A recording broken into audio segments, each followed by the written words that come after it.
So while they're doing the blitz on Fox, right, Vice President Kamala Harris goes on to Fox to do her push, and she does an interview with Bret Baier. Now, Bret Baier got a lot of shit from Trump on, like, was it Twitter and Truth Social about him not being fair and him being kind of a wuss and all this stuff. So Bret Baier goes in with Kamala Harris. Instead of doing a direct interview, he goes straight antagonistic chauvinist right out of the gate. And you're going to love this, Lacey, because I'm sure you've been in this situation with a man before. And she basically has to talk to him like a child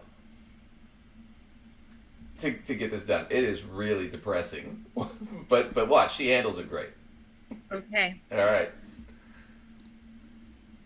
But listen, over the last decade, it is clear to me, and certainly the Republicans who are on stage with me, the former chief of staff to the president, Donald Trump, former defense secretaries, national security advisor, and his vice president. One, that he is unfit to serve, that he is unstable, that he is dangerous, and that people are exhausted with someone who professes to be a leader who spends full time demeaning and engaging in personal grievances and it being about him instead of the American people. People are tired of that. If that's the case, why is half the country supporting him? Why is he beating you in a lot of swing states? Why, if he's as bad as you say, that half of this country is now supporting this person who could be the 47th president of the United States? Why is that happening? This is an election for president of the United States. It's not supposed to be easy. I know, but it's not supposed to be. It is not supposed to be a cakewalk for anyone. So are they misguided, the 50%? Are they stupid? What is it? I would never say that about the American people. And in fact, if you listen to Donald Trump, if you watch any of his rallies, he's the one who tends to demean and belittle and diminish the American people. He's the one who talks about an enemy within, an enemy within, talking about the American people, suggesting he would turn the American military on the American people. We asked that question to the former president today. Harris Faulkner had a town hall. Oh, good. And this is how he responded. I heard about that. They were saying I was like threatening. I'm not threatening anybody. They're the ones doing the threatening. They do phony investigations. I've been investigated more than Alphonse Capone. He was the greatest gangster. No, it's true. No, but think of it. It's called weaponization of government. It's a terrible thing. So, Brett, I'm sorry, and with all due respect, that clip was not what he has been saying about the enemy within that he has repeated when he's speaking about the American people. That's not what you just showed. He was asked about that specific... No, that's not what you just showed. In all fairness and respect to you. That was the question that we asked him. You didn't show that, and here's the bottom line. He has repeated it many times, and you and I both know that. And you and I both know that he has talked about turning the American military on the American people. He has talked about going after people who are engaged in peaceful protest. He has talked about locking people up because they disagree with him. This is a democracy. And in a democracy, the President of the United States, in the United States of America, should be willing to be able to handle criticism without saying he'd lock people up for doing it. And this is what is at stake, which is why you have someone like the former chairman of the Joint Chiefs of Staff saying what Mark Milley has said about Donald Trump being a threat to the United States of America. He's quoted in the Bob Woodward book that way, yes. Yeah. Let me... Okay, yeah. We'll skip all this part, but... So you see, she has to talk to him like that. Now, I didn't show a lot of it because he spends the first, 20 minutes of the interview interrupting her. Every time she speaks.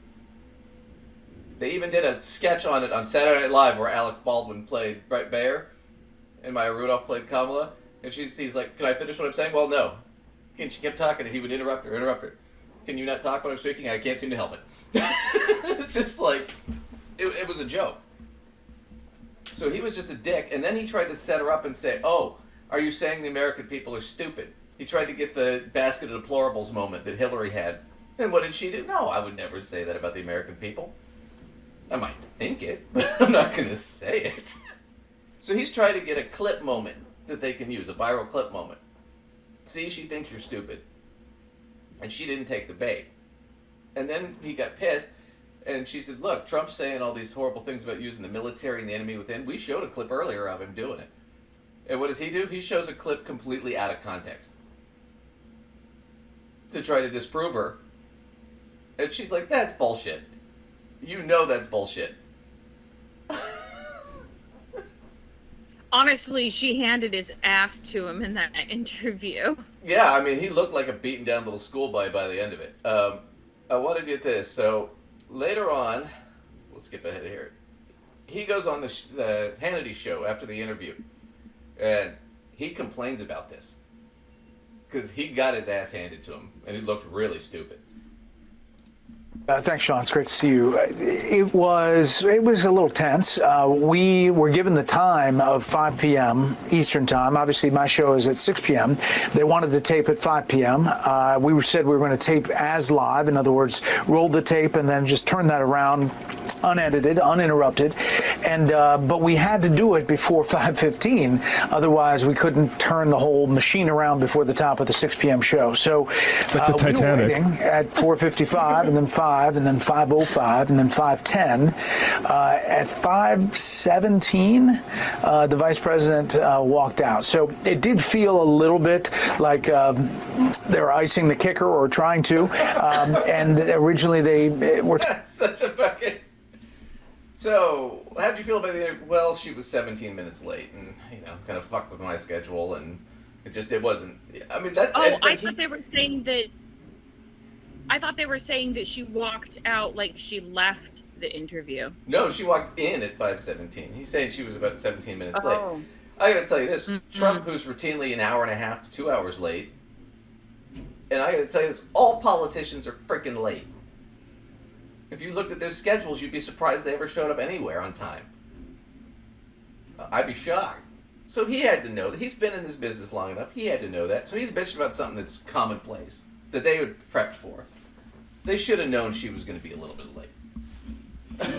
I mean, because she's got to get Secret Service and all that. There's a double standard. There's a double standard when it comes to women. Mm-hmm. You see, women are supposed to be so polite and accommodating to everybody, and so the moment the woman is not accommodating, there's a commentary. The man can be freaking 5 hours late, and that's fine. Right. But she's supposed to be accommodating. Yeah. You see. But I think that's so tacky, though. You're right, but that's tacky that he's got nothing to bitch about her, negative to say other than she was late. Because he's got so fucking schooled. That's all he's got. We'll watch the rest of this complaint because it's just stupid. talking about 25 minutes, and they gave us 20 minutes, and I was fine with any time. I was really happy to get the interview. He's the Adam Vinatieri of...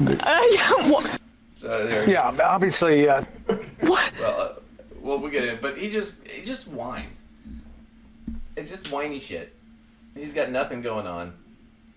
I mean, I don't know what to tell you. I mean, then the next day, he went on Fox News and he apologized for being aggressive and interrupting.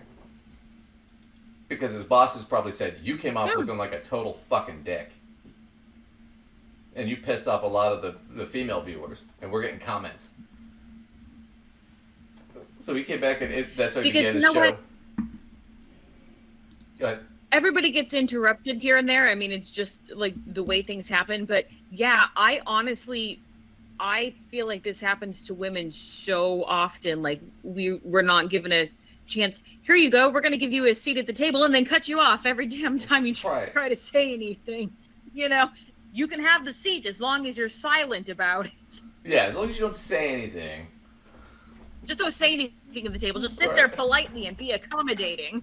Or this shit like my mother used to tell me stories about the late 80s when she was in the early 90s when she was working. It's like she'd be like the senior person at the meeting, and she'd be giving a presentation, and somebody would be asking her, "Oh yeah, Michelle, can you go get me a cup of coffee?" My mother'd be like, "It's right behind you. Get your own fucking coffee." What? I can't even imagine talking to your boss that way, or somebody senior to you that way in a meeting while they're presenting. It blows my mind, but you're right. But I think part of that was sexism, but part of that was he just came off as a dick, and there was, and he had to, And he went on Hannity to try to make up for the fact that he knows he got his ass handed to him because she's smarter than he is and she's better prepared. Because he's used to not dealing with people who are prepped. And she's somebody who's almost always overly prepped. Why? Because she's an attorney. Attorneys don't walk into rooms or ask questions they don't know answers to. It's rare attorney asks you a question they don't already know the answer to. Yep, that's true. It's already That's set true. up. So I don't think he was prepared for that. But that's where she shines a lot. She's not always the greatest public speaker, but you put her in a combative situation, yeah, she's a criminal litigator. She knows what she can do it. And he was not prepared for that.